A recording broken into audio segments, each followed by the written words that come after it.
අද අපි සාකච්ඡා කරන්න බලාපොරොත්තු වෙන්නේ කවුරුත් වැඩිම විස්තර හොයන හයිඩ්‍රොෆේෂල් ගැන.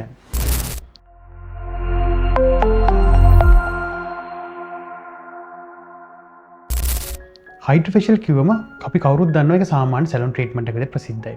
නමුත් මේකේ අලුත්ම ට්‍රීට්මන්ට් තමයි මෙඩිෆේෂල් කියන එක. මෙඩිෆේෂල් කියන්නේ අපේ හයිඩ්‍රොෆේෂල් වල මෙඩිකල් ග්‍රේඩඩ් ට්‍රීට්මන්ට් එක. සාමාන්‍ය වෛද්‍යවරයෙකුගේ අධීක්ෂණය යටතේ කරන ප්‍රතිකර්මයක්. මේක ප්‍රතිකර්මයක් වීම නිසා අපේ හැමට ලැබෙන ප්‍රතිඵල ඉතා විශාලයි. සාමාන්‍ය ෆේෂියල් එකක් නැත්නම් සැලොන් එකකදී කරන හයිඩ්‍රොෆේෂල් එකේ සිම්පල් ප්‍රතිකර්මයක් වගේ නෙමෙයි. අපිට පුළුවන් නම් මෙඩිකල් ග්‍රේඩඩ් හයිඩ්‍රොෆේෂල් එකක් නැත්නම් මෙඩිෆේෂල් එකක් කරන්න අපි මූණට ලැබෙන ප්‍රතිඵල ඉතා විශාල ප්‍රමාණයක් ගන්න පුළුවන්. මේකෙදී හයිඩ්‍රොෆේෂල් කිව්වත් මේ ට්‍රීට්මන්ට් එක සාමාන්‍ය 7.1 ඉඳන් 14.1 නිකන් ග්‍රේඩඩ් කරලා තියෙන්නේ. සාමාන්‍යයෙන් මුල් ස්ටෙප් ටික අපි සාමාන්‍ය සැලොන් එකේ දුනක් කරන්න පුළුවන් හයිඩ්‍රොෆේෂල් එකක් වෙන අතර සාමාන්‍යයෙන් 7.1 වල ඉඳන් සැලොන් වල කරන ට්‍රීට්මන්ට්ස් තියෙනවා අපි කවුරුත් දන්න හයිඩ්‍රොෆේෂල්. නමුත් 10.1 වල ඉඳන් ඉහළට සාමාන්‍ය 14.1 වලගේ හයි ග්‍රේඩඩ් ට්‍රීට්මන්ට් එකක් වෙන්නේ මෙඩිෆේෂල් එකක් විදිහට. ඒක සාමාන්‍යයෙන් කරන්නේ වෛද්‍යවරයෙකුගේ අධීක්ෂණය යටතේ. සාමාන්‍යයෙන් මේ ට්‍රීට්මන්ට් එක කරද්දී අපි වෙනම ස්පෙෂලි ස්කින් ඇනලයිස් එකක් පාවිච්චි කරලා නැත්නම් වෛද්‍යවරයෙකුගේ විශේෂ අධීක්ෂණය යටතේ හැම ඇනලයිස් කරනවා. ස්කින් එකට ගැලපෙන ඇනලයිස් රිපෝට් එක මත තමයි අපි ට්‍රීට්මන්ට් එක කරන්නේ 14.1 ට්‍රීට්මන්ට් එකේදී අවශ්‍ය ස්ටෙප් ටික. මේ ස්ටෙප් ඔක්කොම හැම මූණටම අවශ්‍ය වෙන්නේ නැහැ. ඒ මූණට ඒ ස්කින් එකේ ක්වොලිටි අනුව අවශ්‍ය ට්‍රීට්මන්ට් එක තෝරලා ගැනීම තමයි වැදගත් වෙන්නේ. හොඳයි අපි බලමු මේ මෙඩිෆේෂල් වල තියෙන ප්‍රතිඵල මොනවද කියලා. මොකද මේක ඕනම සමකට කරන්න පුළුවන්. ඔයිලි හැමකට, ඩ්‍රයි හැමකට, නැත්නම් සාමාන්‍ය හැමකට, ඉරිටේට් වෙන හැමකට ඕන දෙයකට අපිට ඒ හැමකට ගැලපෙන විදිහට මේක වෙනස් කිරීමේ හැකියාව තියෙනවා. ඊට අමතරව අපිට බ්ලැක් හෙඩ්ස්, වයිට් හෙඩ්ස් සම්පූර්ණයෙන් හොඳට ඉවත් කිරීමේ හැකියාව තියෙනවා. විශේෂයෙන් මෙඩිෆේෂල් ට්‍රීට්මන්ට් එකේදී අපේ හැමේ අභ්‍යන්තරයෙන් ප්‍රතිකර්ම කිරීමේ හැකියාව තියෙනවා. ඒ නිසා හැම රිකවරි වීමත්, හැමේ කොලජන් තත්ත්වය මේන්ටේන් කිරීමත් ඉතා හොඳ මට්ටමේ නැත්නම් ප්‍රශස්ත මට්ටමේ පවත්වා ගැනීමේ හැකියාව තියෙනවා.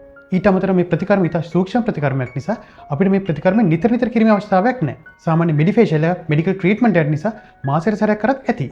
මෙඩිෆේෂල් ලැබෙන ප්‍රතිඵල දීර්ඝකාලීනයි. සම ටයිට් වීම, රැලි ඇතිවීම වැළැක්වීම, ග්ලෝ එන්හැන්ස් වීම, අන්ඩර් අයි ඩාර්ක්නස් වීම වළක්වනවා. මෙඩිෆේෂල් කරනකොට මේකට ස්ටෙප් 4ක් තියෙනවා. හොඳයි බලමු මේ ස්ටෙප් 4 මොනවද කියලා. පළවෙනි එක ස්කින් එක හරියටම ඇනලයිස් කරන්න ඕන. මේක ඇත්තම වෛද්‍යවරයෙක් මගින් නිසියාකාරව ඇනලයිස් කිරීම ඉතාමත් වැදගත්. ප්‍රතිඵල සඳහා මූලික බලපාන්නේ මේ නිසියාකාර හඳුනා ගැනීම. මේ සඳහා අපි ස්කින් ඇනලයිස් එකක් ස්පෙෂල් ටෙක්නික්ස් මගින් හරියටම හඳුනා ගන්න ස්කින් එක මොන වර්ගයේද කියලා. දෙවෙනි අවස්ථාව තමයි පීලිං ඇන්ඩ් ක්ලීනිං අවස්ථාව. මේකෙදි අපි කරන්නේ ස්කින් එක හොඳට ක්ලීන් කරලා පීල් ඔෆ් කරලා හැම පිරිසිදු කිරීම. තුන්වෙනි අවස්ථාව තමයි එක්ස්ට්‍රැක්ෂන් ඇන්ඩ් හයිඩ්‍රේෂන්. මේකෙදි අපි කරන්නේ එක්ස්ට්‍රැක්ෂන් ගන්න එක. එනම් හැමේ තියෙන බ්ලැක් හෙඩ් වයිට්ස් ඉවත් කරලා කුණු දුවිල වර්ග ඉවත් කරලා මැරුණු හැමත් ඉවත් කිරීම තමයි මෙතන සිදු වෙන්නේ. ඊට අමතරව මේකට හයිඩ්‍රේට් අපි පාවිච්චි කරන සීරම් වර්ග මගින් හැමට හොඳට හයිඩ්‍රේෂන් එකක් ලබා දෙනවා. හතරවෙනි එක තමයි ස්කින් එක ප්‍රොටෙක්ෂන් කිරීම.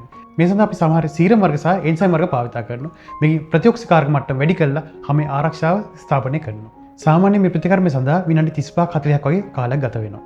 සාමාන්‍යයෙන් මේකට ඩවුන් ටයිම් එකක් නැහැ. ඒ නිසා ඔබ එදිනදා කටයුතු සාමාන්‍ය පරිදිම කරගෙන යාමේ හැකියාව තියෙනවා. නමුත් වැදගත් වෙන්නේ ප්‍රතිකර්මයෙන් පස්සේ සන්ස්ක්‍රීන් එකක් හරි ස්කින් ප්‍රොටෙක්ෂන් එක හරියාකාරව භාවිත කිරීම. මේ වගේ ස්ටෙප් කීපයක එකතුවක් තමයි මෙඩිෆේෂල් කියන්නේ. මේ ස්ටෙප් ටික හරියටම කරොත් ඉතා විශිෂ්ට ප්‍රතිඵලයක් ලබා ගැනීමේ හැකියාව තියෙනවා.